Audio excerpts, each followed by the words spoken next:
My inflated ego and superiority complex wouldn't have been caught dead using ChatGPT a few years ago. And then I broke my phone, didn't have insurance, didn't have Apple Care, wasn't available for an upgrade, was stuck in a plan, and I needed a strategy. I sort of entertained the idea of putting that situation into ChatGPT, and I was blown away by the results. On top of that, like most people my age, environmental list. Not perfect. Don't let the good be the enemy of the perfect. But I don't want my carbon footprint to be any higher than it probably already is. So I felt dismissive of it. But when I got this phone strategy broken down into not only what I can do, explaining to me why my current plan was so good and why I should avoid getting out of it because it doesn't even exist anymore, giving me websites to get a new phone, giving me websites to sell my phone, giving me options of what to say on a listing if I were to sell my phone. It was a little insane. I'm also seeing people use ChatGPT for creative purposes, and I wanted to discuss why it feels so embarrassing to use ChatGPT as a creative. I also want to give a side note. If you can hear helicopters or police sirens during this video, people are protesting human rights, God forbid, and police don't like that. So I wanted to flag that, but let's get into all of the aspects of what it is to be using artificial intelligence in today's day and age. It's something that's on a lot of our minds because we know that AI and ChatGPT are going to be a major part of the future. So do we get on the bandwagon? How do we deal with it being this sort of repulsive thing and then having the internal conflict of why is it helping me? Should I not be using it? This has been on my mind, and I also created sort of a chattier podcast episode on this, and I wanted to continue it. If you're interested in the podcast, I can link that down below and you can listen to that after this, but wanted to continue the conversation because I have more thoughts. Part 1, the cringe around using AI. I think a lot of us, especially creatives, have this moral superiority of I don't need a robot to help me brainstorm. I can do it myself. I don't need that. Meanwhile, we're using Google, Grammarly, calculators, our phones, but then we draw the line. It's a little hypocritical.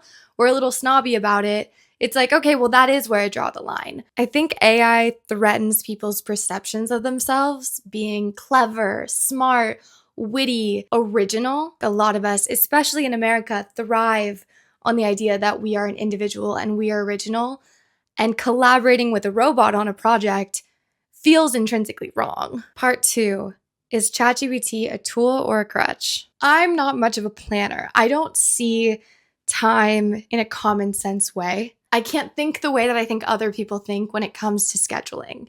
When I found out you could enter in all of the tasks that you have this week and you could say, hey chat, I have to do XYZ LMNOP this week. What is the most logical order for me to complete these tasks? And for the larger tasks, can you break them down into bite-sized steps for me to accomplish in a way that feels least stressful as possible? And then it just breaks it down for you. Oh my God, that was really helpful. Oh no. I personally haven't found ChatGPT helpful for creative brainstorming. I've tried to do it before in the realm of, hey, this is sort of what my podcast episode's going to be about. Can you give me 10 title ideas?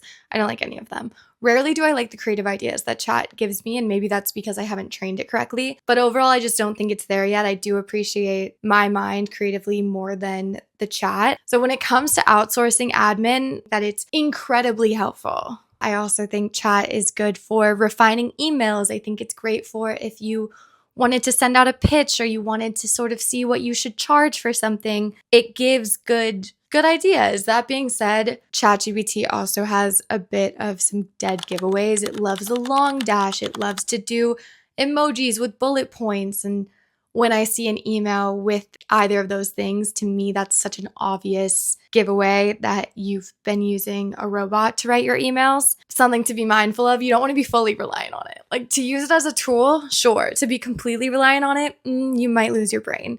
But it's this more efficient version of a search engine, you know? This was another example I ran into recently, was left with a slew of mint. I had made a cocktail for some friends and there was so much mint left over. Typically, I would have Googled ways to use mint, but instead I went to ChatGPT and I said, I have so much mint left over. What are some ways I can use it? And it gave me so many different ideas. I think the customization is what makes it so attractive, because if I was looking up how I could sell my phone, where I could sell my phone, I would have to go to a ton of different sources to get that figured out. Whereas with AI, it's completely customized to what you tell it, and it's completely customized to how you teach it. For example, my friend really uses ChatGPT for her furniture designs, for her therapy. I mean, she's an avid user, whereas one of her best friends doesn't. And if you were to go on both of their accounts, the way that chat speaks back to them is completely different, because the first person has trained hers completely. So in a lot of ways, it is a tool. You just want to avoid it being a crutch. If you're not able to compose a single email yourself without chat, it's giving Darwinism. I think you should stop. Part 3, environmental impact. The common rebuttal against using chat, besides you're not using your brain, is the environmental impact. It requires a lot of electricity and a lot of water to get these softwares going. So there's a huge impact on the climate. Big tech companies are working hard to reduce the amount of energy required. And in addition to that, I think that it is up to them to do it. I really think getting mad at the individual for saying, can you come up with 10 podcast titles? Can you tell me how I can use Mint and how I can save money on getting my new phone, is so unfair when we have Jeff Bezos sailing to Cannes with a ship big enough to have not one but 2 hot tubs on it. It just does not feel fair, and it feels a little slimy to put the blame on the individual when these things are happening synonymously. So when people are upset with the equals saying, I don't think you should use that, do you understand how much energy that requires? It's like, okay, I think you're pointing fingers at the wrong people. 2, how much worse is ChatGPT from other things that we've already adjusted to, i.e. the cloud, airfare, consumerism, specifically fast fashion? Is this significantly worse, or is this just the new scapegoat? So while I do think it's important that we work towards conserving the energy that it requires to be using these sort of softwares if they are going to be incredibly relevant in the modern day, I do think it's important to recognize the hypocrisy of pointing fingers and who we're pointing fingers at. Are you eating your foot? Yummy. Snack. A little doggy kiss. Part 4, why does AI feel so much scarier? Personally, if you think you're not ready for the robots, we're already here. Are you wearing an Aura ring? Do you have an Apple Watch? Do you have a smart clock? Do you have a smart TV? So much of this has already been being integrated into our lives for decades and far before we were even born. I think the reason that AI feels so much scarier is because of the communication aspect. Because it can speak back to you in a way that when we used to call an airline or call for tech support and have to speak with a robot, we were put on hold and it was annoying. You know, speaking to the robot was annoying, whereas speaking to the robot now, it feels like a friend, it feels like a companion, it feels like an employee, it feels like a therapist. However you're using chat is a lot more human than it's ever been before. Whereas when you're using a smart TV, it doesn't feel like you're talking to another person. It feels like it's a TV. But even still, if we think back to when televisions were first invented and kids were sitting in front of them, the adults were saying, oh God, we've lost the youth. They're never going to be the same. And so we have to put it in terms of relativity. Is this really the worst of the worst, or is this just the current fearmonger? I don't know yet, and I don't think we know where it's going. There's a lot of different options. I think we have predictions, but ultimately we don't know. Moving forward, 1, I think it's incredibly helpful for outsourcing admin work, menial tasks that you don't feel you're strong in, something to make the process move by faster so you can use your energy towards more important things.